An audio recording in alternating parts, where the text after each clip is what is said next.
আসসালামু আলাইকুম, কেমন আছেন সবাই? আলহামদুলিল্লাহ আমরা সবাই ভালো আছি। ঈদ তো প্রায় চলেই আসলো, তাই আমরা সবাই গ্রামের উদ্দেশ্যে রওনা দিলাম। আসলে দেখা গেছে আমরা বছরে একবারই গ্রামে যাই, সেটা হচ্ছে কোরবানি ঈদে। আর মাঝে মাঝে যাওয়ার পরে যদি কোনো ফাংশন থাকে, কোনো অকেশন থাকে তখন যাই।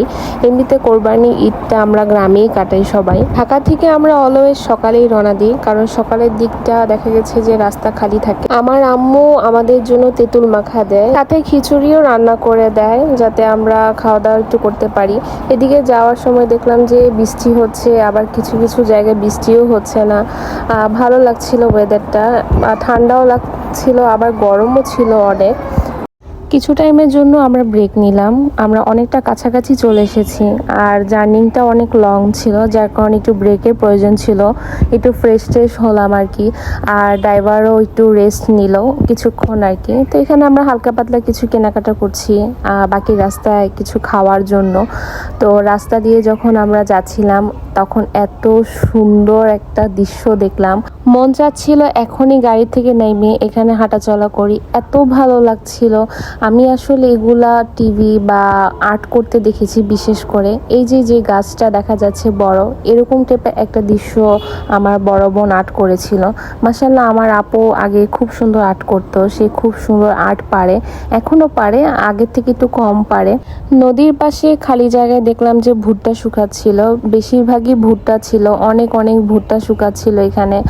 আর নদীর পাশে জায়গাটা এত সুন্দর লাগছে, আর এই রাস্তাটা অসম্ভব সুন্দর ছিল। গ্রামে আসলে আমরা এই দিনগুলো দেখার জন্যই আর কি মেনলি যাই, উপভোগ করি এই দিনগুলো। শহরে থাকলে এগুলো দেখা হয় না। তো যাওয়ার পথে দেখছিলাম যে কিছু কিছু জায়গায় মেঘ ধরেছে, বৃষ্টি হবে, অনেক জায়গায় দেখলাম যে বৃষ্টিও পড়ছে, আবার সামনে একটু আকারে দেখলাম যে বৃষ্টি নেই। তো খুব ভালো লাগছিল, ঠান্ডাও ছিল আবার গরমও কিন্তু ছিল।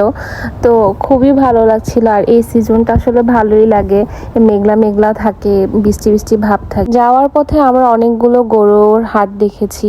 এটা হচ্ছে আমাদের বাড়ির একদম কাছাকাছি একটা বাজারের হাট, অনেক গরু বসেছিল, অনেক হাট দেখলাম এমনিতে। তো অলমোস্ট চলেও আসলাম, আমরা বাজার পের হয়ে আমার শ্বশুরবাড়ি এলাকায় যে ঢুকলাম। আমাদের তিন বোন বলতে আমার বড় বোন আর আমার শ্বশুরবাড়ি বাসা একই জায়গায়, মিডলে হচ্ছে আমার বাবার বাড়ি, মানে আমার দাদার বাড়ি আর কি। তো ফার্স্টে আমি নামি, তারপর দেখা গেছে আমার আম্মু বা আমার ছোট বোন থাকলে তখন তারা নামে, এরপরে আমার বড় বোন নামে। আমাকে নামানোর পর আপু নামবে, তারপর আমার ছোট বোন আমাদের সাথে যায়, কারণ আমার আব্বু আম্মু ঢাকায় কোরবান দেয়। এটা ছিল তার পরের দিনের ভিডিও। সেদিন আর আমি কোনো ভিডিও করিনি, কারণ অনেক টায়ার্ড ছিলাম আর অনেকটা পথ জার্নি করে এসেছি। পরের দিন আমি বাসা থেকে বের হয়ে সবার সাথে দেখা করেছি, আমার যত রিলেটিভ ছিল শ্বশুরবাড়ি। তো সবার সাথে দেখা করে আমি ছাদে চলে যাই, আর এত সুন্দর লাগছিল, সুবহানাল্লাহ। আমার শাশুড়ি ছাদে অনেক গাছ লাগায়, অনেক ধরনের, মাশাআল্লাহ অনেক গাছ হয়, বিভিন্ন ফলের আইটেম, সবজির আইটেম। এই যে যত পেয়ারা দেখছেন এগুলো সবগুলো হচ্ছে এই গাছের, আর পেয়ারাটা খুবই মিষ্টি।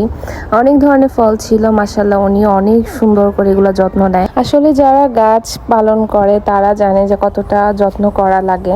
আর এখানে আকাশটা কত সুন্দর, সুবহানাল্লাহ, আল্লাহ তাআলা কত সুন্দর সৃষ্টি, যেটা স্বচোখে না দেখলে উপভোগ করা যায় না। তো আমার ছেলে, মাশাআল্লাহ, ও আমার সাথে ছিল, ও নিচে একটু কানাকাটি করছিল, কারণ ওই যে ছাগল দেখে ও অনেকটা ভয় পেয়ে যায়, যার কারণে আমি ওকে নিয়ে ছাদে চলে এসেছিলাম। তো ও আর আমি অনেকটা সময় কাটাই এই ছাদে। তুমি যে এইভাবে মাটিটা গর্ত করতেছ, তোমার দাদু বকা দিবে না? হ্যাঁ, তোমার দাদু বকা দিবে না? দিবে না?